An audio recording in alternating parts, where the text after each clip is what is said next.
예, 안녕하세요. 4번 책의 16번째 강의를 하겠습니다. 오늘은 이산화탄소 수화설비, 가스계 수화설비에 대해서 설명을 드리겠습니다. 이산화탄소 수화설비 설계의 오늘 설명드릴 부분은 이 부분입니다. CO2의 약제량은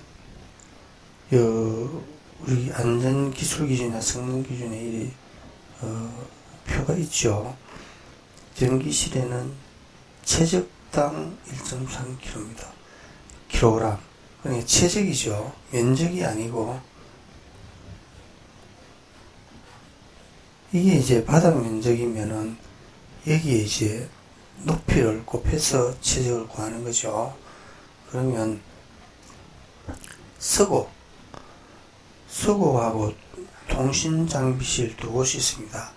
서고는 이제 서류 서적 보관소입니다. 그러면 바닥 면적은 가로 세로 곱하면은 71.5 제곱미터. 그리고 서고 최적은 바닥 면적의 층고가 2.5m죠. 그럼 178.75 세제곱미터입니다. 소화약제량은 서고는 2kg이죠. 최적당. 그러면 최적의 2kg이니까 357.5kg이 필요합니다. 그리고 계구부의 소화약제량 계산, 계구부에 자동 폐쇄 장치가 설치되지 않았다면은 그 계구부의 면적에 대해서 또 소화약제량을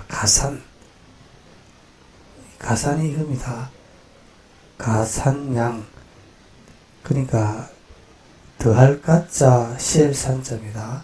그러니까 계급에 대해서 더 소화약제를 더 계산해서 보태라는 게 이제 가산량이죠. 그러면 계급의 가산량은 계급의 면적의 10kg입니다. 기존에. 그러면 계급의 면적이 9.6 제곱미터면은 10kg, 그리고 계구수부가 2개 쏘면은 19점입니다. 그러면 앞에 375kg에다가 계급의 가산량 357에다가 계급의 가산량 하면은 376이죠. 45kg의 저장 용기로는 9병이 필요합니다. 통신장비실은 전기실에 해당되죠. 그러면 1세제곱미터에 1.3kg이 필요합니다. 통신장비실의 최적은 115, 여기에 최적당 1.3kg이 필요하므로 150.15kg이 필요합니다. 그리고 여기는 계급의 가산량이 없습니다. 그러면 45kg의 저장 용기로 4병이 필요합니다. 이렇게 소화약제량을 계산을 하고, 배관과 헤드는 우리가 수동으로 계산하는 내용이 아니고 설계 프로그램에 의해서 설계를 합니다. 그러니까 수동으로는 계산할 수 없는 복잡한 내용이니까 이제 설계 프로그램에 이제 수치를 대입을 해서 프로그램에 의해서 계산해 냅니다. 그리고 배출설비, 특히 이산화탄소 수화설비는 소화약제가 작동 후에 작동한 방어구에게 이제 배출설비를 하게 되어 있습니다. 배출설비에 대해서는 구체적인 기준이 없습니다. 그러면 여기서는 시간당 360 세제곱미터 이상으로 한다고 있고, 서적은 178.75.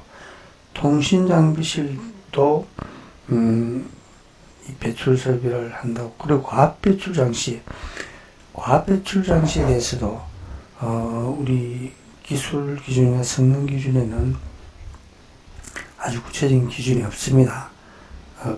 보통 이제 그 설계를 할 때 플랩 댐퍼의 플랩 댐퍼를 설치를 하는데, 플랫 템퍼의 작동을 50파스칼에서 100파스칼의 압력에서 50파스칼에서 열리기 시작하여 100파스칼에서는 닫힌다.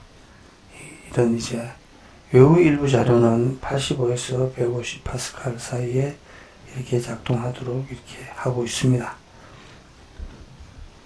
그럼 개통도를 한번 보겠습니다. 화면을 줄여서, 자, 개통도는 통신장비실과 서고죠. 그러면 여기는 소화액체 저장용기실에 CO2 용기가 1번부터 9번까지 용기가 있고, 서고에 해당되는 기동용기가 있고, 통신장비실에 해당되는 기동용기가 있습니다. 기동용기에는 솔레노이드 밸브, 기동용기 밸브를 작동하는 솔레노이드 밸브가 있고, 그리고 이 압력 스위치는 우리가 그 스프링클러 설비에 유수 금지 장치를 해가지고 그 압력 스위치가 있었죠. 알람 밸브나 프렉션 밸브, 드라이 밸브에 붙어있는 압력 스위치가 이 유수 금지 장치였죠. 클래프나 다이아그램이 열려가지고 물이 배관으로 지나가면서 압력 스위치를 작동함으로써 물이 이동하고 있다. 유수 배관에 물이 흐르고 있다는 것을 인식하는 부품이죠. 이와 마찬가지로 배관에 그 소화액체 저장용기 가스가 선택 밸브를 지나서 흘러갈 때 이 압력 스위치가 작동해서, 그러니까 배관의 유가스 금지 장치라고 부르면 되겠죠. 유가스 금지 장치라는 용어는 어느 책에도 쓰지 않습니다만은 제가 이제 이름을 붙이면은 그렇다 이거죠. 유수 물인데 이거는 이제 가스니까 가스가 흘러가는 것을 금지 인식하는 장치겠죠. 그러면 이 유수 이 압력 스위치는 여기에 이 선택 밸브 2차 측에 해가지고 기동 용기 함에 설치를 했을 뿐이지 여기에 꼭 있어야 되는 부품은 아닙니다. 그러니까 요즘 생산되는 제품이 기동 용기 함 안에 솔레노이드 밸브가 있고 압력 스위치가 있어가지고 압력 스위치가 이렇게 선택 밸브 2차 측에 기동 배관을 연결해가지고 이 가스가 압력 스위치를 하게 하고 있지만은 실제 우리가 이제 3, 40년, 4, 50년 전에 설치된 현장을 가보면은 이렇게 선택 밸브 2차 측에 압력 스위치가 이렇게 설치된 현장이 여기저기 보입니다. 그때 당시에는 기동 용기 함이 이렇게 만들어지지 않고 압력 스위치가 별도로 주배관에 이렇게 압력 스위치가 설치되어 있었습니다. 뭐 어떻게 보면 이게 더 바람직할 수 있겠죠. 왜냐면은 이게 이 구멍을 뚫고 용접을 해서 압력 스위치를 설치하는 게 힘들 뿐이지 실제로는 여기에 있어야 되는 부품이겠죠. 제 책에도 아마 이번 책에는 선택 밸브 2차 측의 주배관에 압력 스위치가 설치된 현장의 사진이 아마 실려 있는지 모르겠어요. 예전에는 실었는데 지금은 그대로 있는지 모르겠습니다. 그러니까 아주 오래된 현장에는 아주 거의 특이한 게 아니고 원래 그게 이제 정상적이었습니다. 그러면 기동 용기 함이 있고, 그리고 여기 선택 밸브죠. 기동 용기 선택 밸브와 기동 용기와 사이에 릴리프 밸브를 설치해야 됩니다. 근데 이건 이제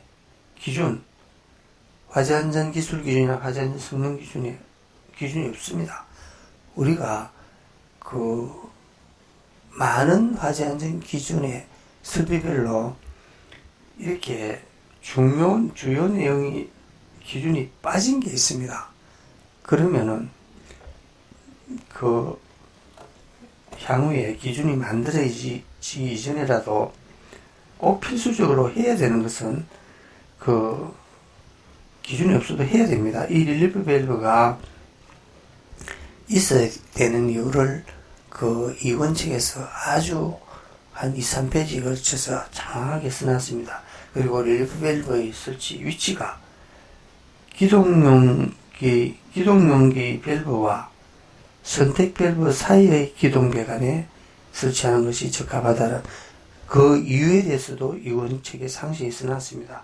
근데 현장에 가보면은 릴리프 밸브가 설치되지 않은 현장도 많고, 설치되어 있어도 이 장소가 아니고 선택 밸브 2차측 또는 이 기동 배관의 그 주 배관 사이에 있는 기동 배관이나 그 저장 용기의 말단에 기동 배관의 말단에 설치된, 그러니까 이원측에 이 사진을, 현장 사진을 실어놨습니다만은 그런 이제 현장을 볼 수 있는데, 이게 다 기준이 없어 그렇습니다. 그 기준을 만들 때 그 가스 압력식은 기동용기 밸브와 선택 밸브 사이에 릴리프 밸브를 설치하라, 이렇게 릴리프 밸브 설치만 아니고 설치 위치까지 정해줘야 됩니다. 왜 그러냐면은 릴리프 밸브의 설치 이 위치는, 릴리프 밸브의 설치 위치가 여기 있네요. 여기 이 방어구역에는 그렇습니다. 여기가 선택 밸브죠. 이 사이에 설치해야 됩니다. 그러면 여기는 여기 설치했고 설치해줘. 왜 그러냐면은 기동용 가스가 기동용기의 그 용기의 그 밸브에 문제가 있어 가지고 아주 미량의 그 가스가 이래 누출이 되는 현상이 생기면은 여기에 선택 밸브와 기동 용기 밸브 사이에 배관에서 축척이 되어서 이렇게 외부로 가스가 빠져나가서 선택 밸브를 더 이동해 가지고 선택 밸브를 작동하고 소화제 저장 용기 밸브를 작동하는, 오작동하는 그 사고를 방지하기 위해서 릴리프 밸브를 설치합니다. 그 부분도 이원측에서 상세히 설명을 해놨습니다. 오늘은 이 부분에 대해서 더 상세하게 설명을 드리지 못하고, 자, 그러면 개통도를 설계를 할 때, 이 개통도죠. 개통도를 설계를 할 때 설계를 해야 되는 부분을 설명을 드리겠습니다. 해당 방어구역 소화약재 저장용기와 선택 밸브, 그 집합관 선택 밸브, 그리고 주배관의 해당 방어구역에 가는 헤드까지 설계를 하고, 그리고 여기에 이제 해당 방어구역의 기동용기 함, 그리고 릴리프 밸브를 설계를 하고, 기동 배관을 가능하면 개통도에서도 상세히 체크 밸브하고 이렇게 설계를 해주는데, 여기서 이제 디테일하게 하지 못한 것은 평면도에서 기동 용기의 상시 배관에서 설계를 해줘야 됩니다. 그리고 여기 이제 기동 용기로 계구부를 닫는 그 계구 폐쇄 장치를 말입니다. 여기의 기동 배관을 설치해놨죠.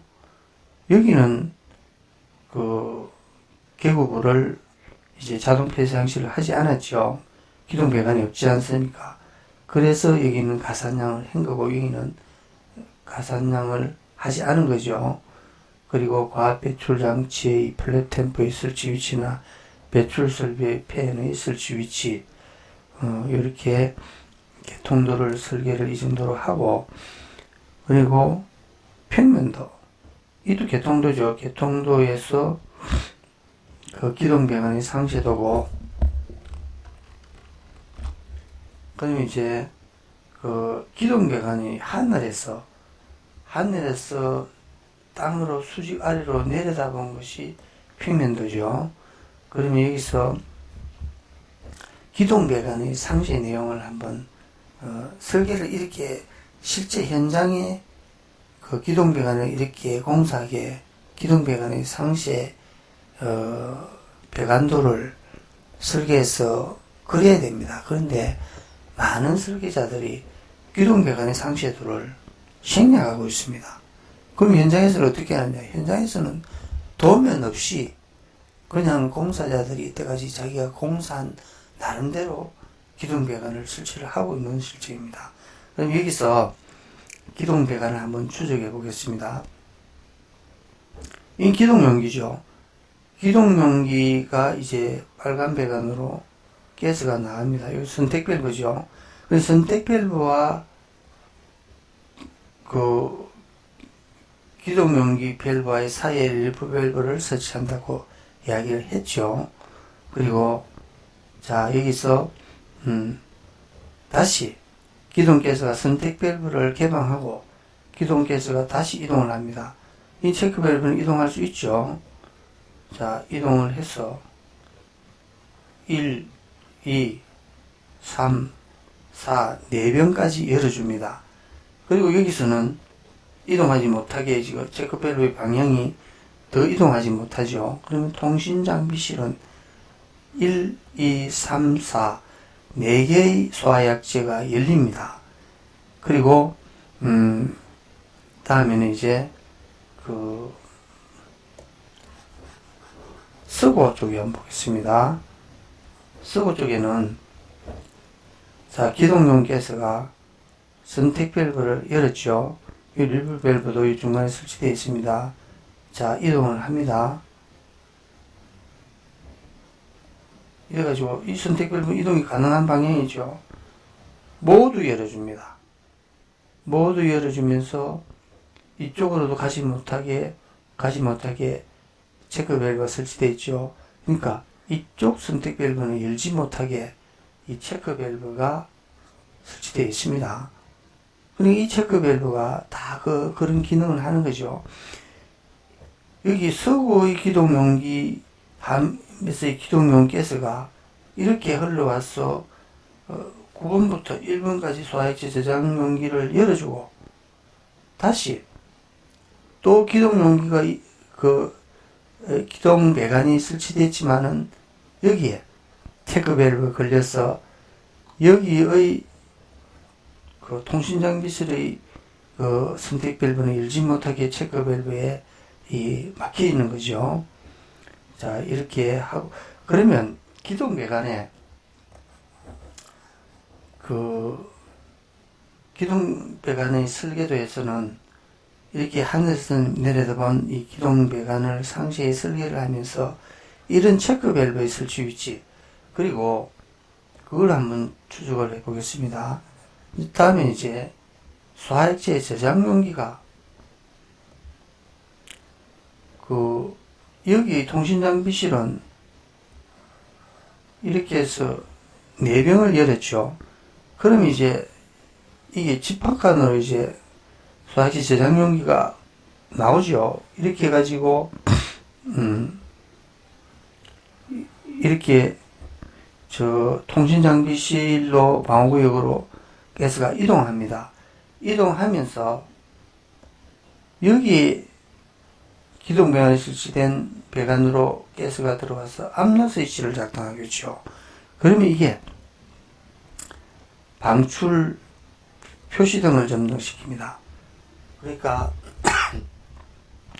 우리가 스프링클러의 압력 스위치 유수 금지 장치처럼 이 가스 금지 장치죠. 그러니까 배관에 해당 방호구역으로 CO2 가스가 흘러가고 있다는 것을 인식을 하고 이 압력 스위치가 작동의 신호를 제어반에 신호를 보내면은 제어반에서는 출입문 밖의 방출 표시 등을 점등시키는 거죠. 그러면 서고 쪽에도 한번 더 볼까요? 서고 쪽에 서고 쪽에 기둥 가스가 이렇게 선택 밸브를 열고 이렇게 모두 가스를 열었습니다. 이게 지금 가지 못합니다. 체크 밸브 때문에. 그럼 이제 이 가스들이 집합관으로 나와서 자 이렇게 이미 이거는 닫혀 있죠. 이거는 기둥 가스가 열지 않았습니다. 이건 열려 있죠. 이 가면서 자 여기에 또 이 배관으로 압력 스위치를 작동해서 방출 표시등을 점등시킵니다. 그러니까 이 기둥 배관의 체크 밸브는 소화액제를 작동시키는 방호구역별로 구분하는 체크 밸브이고, 이 체크 밸브는 다른 방호구역으로 그 선택 밸브를 열지 않게, 그리고 다른 방호구역으로 그 압력 스위치나 또는 그러니까 방출 표시 등의 압력 스위치나 또는 다른 방호구역으로의 기동용기 쪽으로 역으로 흘러가지 않게 하는 체크 밸브이죠. 이것도 마찬가지입니다. 그리고 한 번 더 말씀드리지만은